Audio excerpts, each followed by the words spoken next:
when terrorism is not an issue, India might have become a global power already. Along with India, Pakistan might also be lifted. But yeah, Pakistan will not listen to us. See, Pakistan is thinking US is their close friend. But US is just using you as a gateway to India. అది నీకు అర్థమైన రోజు నువ్వు బాగుపడతావు అనా. So అట్లా ఈ PoK issues అనేవి ఉంటాయి సార్. ఎల్ఓసి పీఓకే ఇష్యూస్ ఉంటాయి. చైనాతో ఎప్పటి నుంచో ల్యాండ్ డిస్ప్యూట్స్ ఉన్నాయి. Before independence itself we have the disputes there which have been started. ఇక్కడ ఇష్యూ ఏంటంటే టిబెట్కి వెళ్ళడానికి చైనాకు రూట్ పాసేజ్ కావాలి. Because they can't climb the plateau is the roof of the world. దాన్ని ఎట్టెక్కేది టిబెట్ నెట్ ఎక్కుతారు.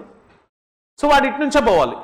సో ఆ ఇటు నుంచి పోయే దారి కోసం వాడు ఆ ఎక్స్టర్నల్ అగ్రెషన్స్ క్రియేట్ చేసి ఏం చేసిందంటే